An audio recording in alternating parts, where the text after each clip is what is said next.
Hi friends, welcome to mister Vinapatnaik. దాదాపు 800 సంవత్సరం క్రితమే ఆలయం చెక్కి చెదరకుండా అలాగే ఉండిపోయింది.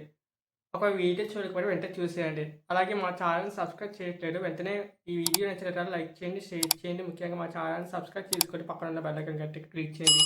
ఈ కాల్సిన చేయకుండా let's get started.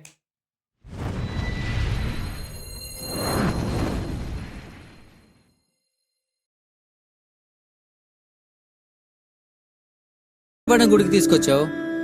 6 hours journey మొత్తం వేస్ట్ చేసావు కదరా. నీ నమ్మి వచ్చినందుకు చెప్పుతో పట్టుకోవాలరా. అయినా ఒకసారి చూద్దాం లేరా. సారీరా, ఇలా ఉంటుంది అనుకోలేదు. మరి ఎలా ఉంటుంది అనుకున్నావు? చూడు, పాడుపడిన దాన్ని తీసి పడేయకుండా ఇంకెలా ఉంచేశారు. అది కాదురా. ఏది కాదురా? ప్రపంచ దేశాలు కంప్యూటర్లు, స్పేస్ షిప్లు అంటుంటే గుళ్ళు గోపురాలు అంటూ మన దేశం ఇంకా వెనకెళ్తుంది. రేయ్, తెలిసి తెలియకుండా మాట్లాడకండ్రా. అసలు ఇలాంటి పాత వాటిని కూల్చి పారేయాలరా. రేయ్, ఇంకెందుకు టైం వేస్ట్, పాండి వెళ్దాం. ఇంకోసారి రేయ్, ఇలాంటి గున్నా. గుళ్ళు చూడడానికి ప్లాన్ రేయ్, చేయి. రేయ్ ఆగురా. రేయ్, నేను చెప్పేది కొంచెం అర్థం చేసుకుంట్రా. రేయ్ ఏంట్రా? ఏంట్రా వినది? ఒకసారి మీ సెల్ ఇవ్వండి, అలాగే మీ పర్సు కూడా. చిన్న పనుంది, ఇవ్వండి. ఇక మీ వస్తువుల్ని మర్చిపోండి. ఇదిగో క్రెడిట్ కార్డ్, ఎంత కావాలో తీసుకొని ఇంతకంటే మంచివి కొనుక్కోండి. చూడు బోస్, ఆ పర్సు మా నాన్న గుర్తు ఉంచుకున్నాను. నువ్వెంత డబ్బిచ్చినా ఆ పర్సు మాత్రం ఇవ్వను. ఇది పాడైతే లాకర్లో పెట్టి చివరి దాకా జాగ్రత్త చేస్తా. నా సెల్ కూడా అంతే. అందులో నా కాంటాక్ట్స్ ఉన్నాయి, నా కెరీర్ ఉంది. నువ్వు కోట్లు ఇచ్చినా ఇవ్వను. ఇది కింద పడి పగిలితే వేరే సెల్లో అదే సిమ్ వేసుకొని వాడతాను. ఇవి పాడైనా మీరు జాగ్రత్తగా పెట్టుకుంటారు. ఇంతకంటే ఎక్కువ డబ్బు వచ్చినా అమ్ముకోరు. మీకు వీటితో ఉన్న సంబంధం మహా అయితే 5-6 ఏళ్ళు. ఈ మాత్రానికి మీరింత సెంటిమెంట్ ఫీల్ అయితే, క్రేన్లు, ప్రొక్లేన్లు, కార్లు, బస్సులు లేని కాలంలో ఎంతో మంది శిల్పులు తమ జీవితాల్ని ధారపోసి 800 సంవత్సరాల క్రితం కట్టిన గుడి ఇది. ఇంకో 1000 ఏళ్ళైనా ఇది ఇలాగే ఉంటుంది. ఆచరణ, ఆదరణ, ఆరాధన. ఈ గుళ్ళోని అణువణువులో మన పూర్వీకుల జ్ఞాపకాలున్నాయి. ఇక్కడ వీచే ప్రతి గాలిలో మన పూర్వీకులు ఈ లోకమంతా చల్లగా ఉండాలని చేసిన మంత్రఘోష ఇంకా వినిపిస్తూనే ఉంది.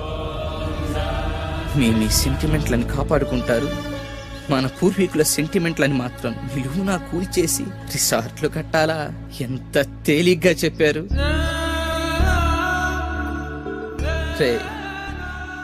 గుళ్ళు కట్టడం వల్ల దేశం వెనక్కి వెళ్ళటం లేదు, మనలాంటి స్వార్థపరులు పుట్టడం వల్ల దేశం వెనక్కి వెళ్తుంది. హ్యాట్స్ ఆఫ్ శ్రీ, ఏం చెప్పావు? సారీ బోస్. ఓకే, ఇవన్నీ కళాఖండాలే, నేను ఒప్పుకుంటాను. అంతకన్నా స్పెషల్ వీటిలో ఏముంది? చాలానే ఉంది, కానీ నీకు అర్థమయ్యేట్టు చెప్తా. బాగా చూడు.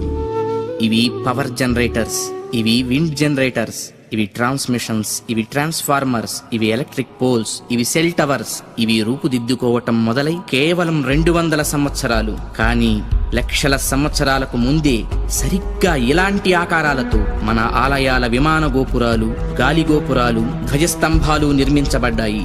ఆలయ ప్రాంగణాల్లో ఉండే తులసి, రావి, మారేడు వంటి మొక్కలు ఎయిర్ ప్యూరిఫైర్స్ గా పనిచేస్తాయి. ఆలయాల్లో అర్చకులు చేసే ముద్రలు ఆక్యుప్రెజర్ గా మారి శరీరంలోని ప్రాణశక్తిని ప్రేరేపిస్తాయి. వీటి ద్వారా వీళ్ల కాన్సంట్రేషన్ హై లెవెల్ కి చేరుతుంది. దీన్నే తంత్రం అంటారు. వాళ్ళు పలికే శబ్దాలు ఎలక్ట్రోమాగ్నెటిక్ వేవ్స్, విద్యుదయస్కాంత శక్తి తరంగాలుగా మారతాయి.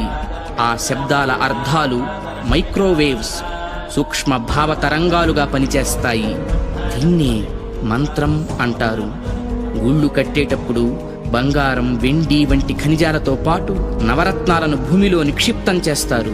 ఇవి ఎర్త్ పిట్స్ గా పనిచేస్తూ శక్తిని ఆలయ ప్రాంగణమంతా వ్యాపింపచేస్తాయి.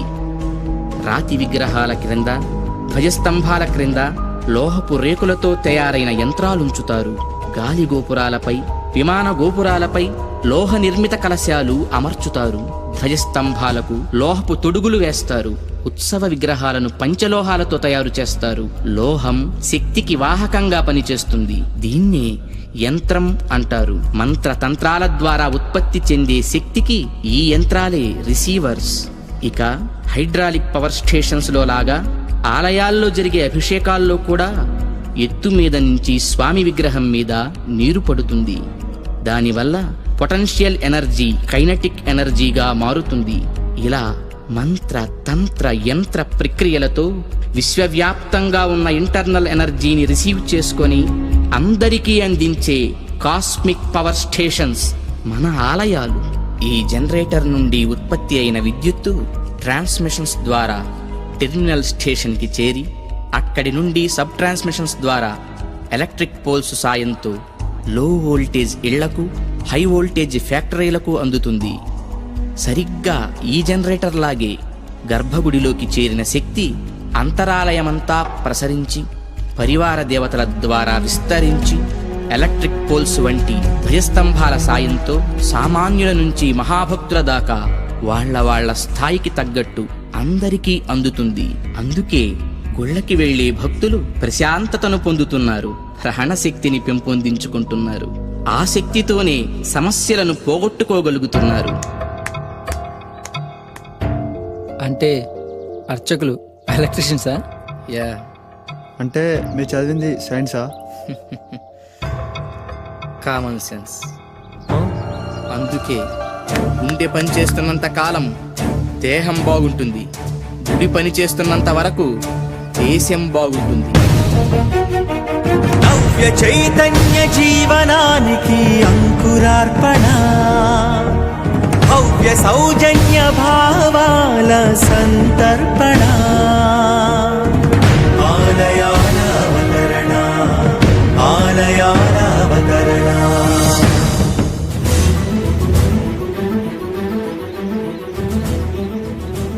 ఏ బాస్, ఏం చేస్తున్నావు? ఈ రాళ్ళను గమనిస్తున్నాను. ఇలాంటి రాళ్ళు ఎక్కడ దొరుకుతాయో తెలుసుకోవాలి కదా. ఏ స్టైలిష్, నువ్వేంటి? నేను డైరెక్టర్ని బాస్. మొత్తం ఇదంతా షార్ట్ ఫిల్మ్ చేసి ఒక అవేర్నెస్ తీసుకొస్తా.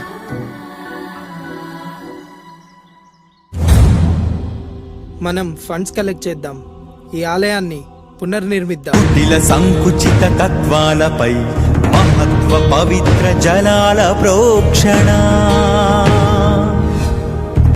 మనకు మనమే చే. ఫ్రెండ్స్, 800 సంవత్సరం క్రితమే ఆలయం కూల్చడం నేరమే.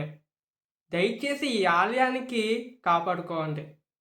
అలాగే పర్యావరణాన్ని సంరక్షించుకోవడానికి చాలా మంచిది. వీడియో చూసాక కదా, వెంటనే ఈ ఆలయానికి చాలా మంచిది, అందరూ దర్శించుకోండి, పర్లేదు. ఓకే, నెక్స్ట్ వీడియో మనం కలుద్దాం. Thank you for watching. Bye bye.